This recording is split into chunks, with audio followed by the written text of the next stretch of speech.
जब आप ये कहते हैं कि मैं रोज़ उतना पढ़ नहीं पाता हूँ, इसके बुनियादी तौर पर 2-3 रीज़न्स हो सकते हैं। पहली बात तो कोई भी नहीं पढ़ पाता है, मैं भी नहीं पढ़ पाता हूँ उतना। हम लोग प्रिटेंड करते हैं कि हम बहुत पढ़ते हैं। ईमानदारी की बात है कि मैं आज तक कभी भी 1 घंटे से ज़्यादा एक साथ नहीं पढ़ पाया हूँ, और मैंने ठीक ठाक पढ़ाई की है वैसे, है ना, आप भरोसा कर सकती हैं इस बात पे। एक तो अपने आसपास ऐसे लोगों से बचिए जो बार बार दबाव बनाए कि मैं तो बहुत पढ़ता हूँ, तू कितना पढ़ती है। आप कितने घंटे का टारगेट लेके चल रहे हैं, एक प्रॉब्लम ये भी हो सकती है। आपकी उम्र में कॉलेज के अलावा अगर आप 3-4 घंटे पढ़ लेते हैं तो पर्याप्त है। कॉलेज के 3 साल सिर्फ पढ़ाई के लिए नहीं है, पढ़ाई से ज़्यादा सीखने के साल हैं, मंच पे आने के साल हैं। दोस्तों के साथ फिल्म देखिए, दोस्तों के साथ आउटिंग पे जाइए, रेस्टोरेंट में बैठ के खूब बकवास कीजिए उनके साथ। उसमें जो सीखेंगे वो केवल पढ़ाई से नहीं सीखेंगे। तो दिन में 3-4 घंटे बहुत होते हैं। और बाकी मैं एडवाइस करता हूँ बच्चों को कि बहुत सारी एक्टिविटीज़, जिसमें से एक एक्टिविटी चाय की दुकान पे दोस्तों के साथ बैठना, 1 घंटे बात करना भी शामिल है। पर्सनैलिटी ग्रूमिंग के लिए बहुत ज़रूरी है।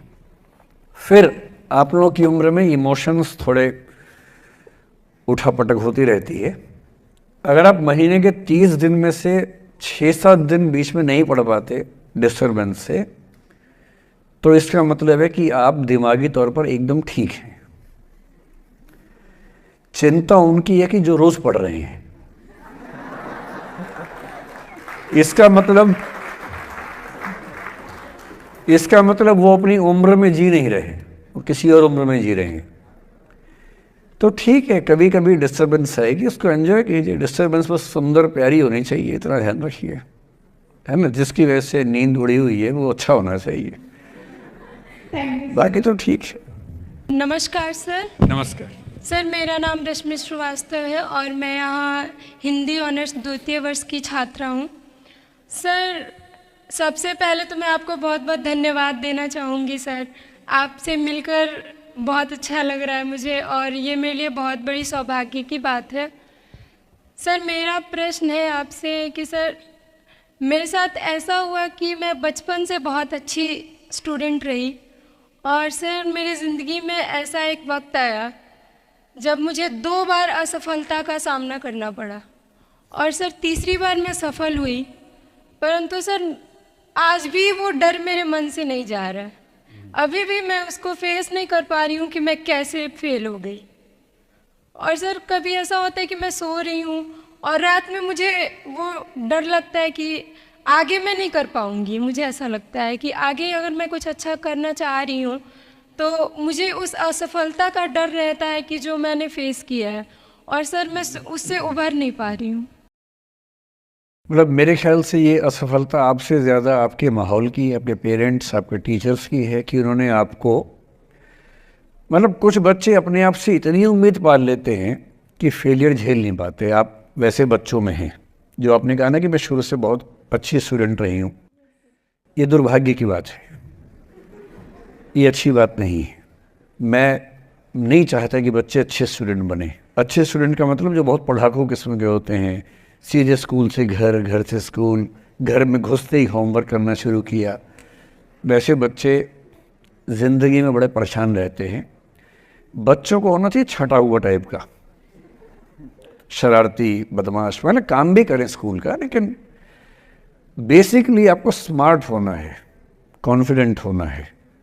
पढ़ाकू होने से ज़िंदगी बहुत अच्छी नहीं चलती है।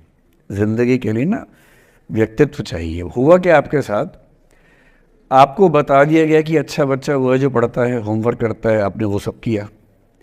तारीफ़ें आपकी इतनी हुई होंगी कि बेटा तुम तो कुछ भी कर दोगी, आपको भरोसा हो गया कि मैं कुछ भी कर दूंगी। लेकिन ऐसी ऐसी तारीफ़ें हर गांव, हर मोहल्ले में कई बच्चों की हो रही थी। जब उन सब में कंपटीशन हुआ तो कुछ सफल हुए, बहुत सफल नहीं हो पाए। तो जो सफल नहीं हो पाए उनको बहुत बेचैनी हुई। आपका सौभाग्य है कि अब तीसरी बार में सफल हो गई। कई ऐसे लोग हैं जो कभी सफल नहीं हुए ज़िंदगी में, उनको भी तो जीना है। तो मैं एक ही बात कहूँगा, अपने आप से उम्मीदें कम कर लीजिए। और ये आसान नहीं होता है। इसका तरीका ये है कि एक दो ऐसे अच्छे दोस्त जो अच्छे भी हैं, दोस्त भी हैं और बहुत उम्मीदें ना रखते हैं, ना आपको रखने देंगे अपने आप से, डायरी लिखने से लेकर कुछ अच्छे उपन्यास पढ़ना, अच्छी फिल्में देखना, जो आपको सहज होना सिखाएं, न कि महान होना सिखाएं। महानता से बड़ा कोई रोग नहीं है, इस चक्कर में नहीं पड़ना है। सामान्य होना है। असली जद्दोजहद सामान्य होने की है, महान होने की नहीं है। सहज होना है। तो अपने आप से क्या कहना, रोज़ कहना है कोशिश पूरी करूँगी, सफलता मिल गई तो बढ़िया, नहीं तो क्यों डरे, ज़िंदगी में क्या होगा, कुछ ना होगा तो तजुर्बा होगा, और भाड़ में जाए सीधी सी रात। नमस्ते सर। सर मेरा क्वेश्चन थोड़ा सा इनसे अलग है। सर जैसे आपने कहा कि लेट गो करना चाहिए, लेकिन क्या करना चाहिए? लेट गो करना चाहिए। हमने भी ये चीज़ सुनी है कि जिसके नसीब में जो लिखा होता है एक दिन उसे वो मिलता ही है, तो उसके लिए हमें परिश्रम करना चाहिए। तो सर एक इनके बीच में क्या एक थिन लाइन नहीं है कि हमने सोचा जैसे 71st डे पर मुझे ऐसा लग रहा है कि अब मुझसे और नहीं होगा, अब मैं नहीं करूँगी, माना कि वो गिव अप भी कहा जाता है, लेकिन अगर मेरे नसीब में है कि नहीं यार कल ये तुझसे हो जाएगा, अगर मैं कोई भी टास्क कर रही हूँ कल ये कंप्लीट होगा, लेकिन मैं सोचूँ नहीं मेरे से ये प्रेशर नहीं हो रहा, I should let go this, I should start some other thing, तो क्या ये मुझे लेट गो करना कभी रिग्रेट नहीं कर सकते क्या लाइफ में, यार एक दिन और ट्राई कर लेते तो शायद मिल ही जाता। देखिए, जो नसीब का मामला है, मेरे ख्याल से आपकी उम्र में नसीब को नहीं मानना चाहिए। दुनिया में किसी को नहीं पता कि नसीब है या नहीं, और है तो कितना है। सब तुक्का लगा रहे हैं, मैं भी तुक्का लगा रहा हूँ, ठीक। जो हार जाता है ना, उसको तसल्ली देना बहुत ज़रूरी है, वरना वो जी नहीं पाएगा।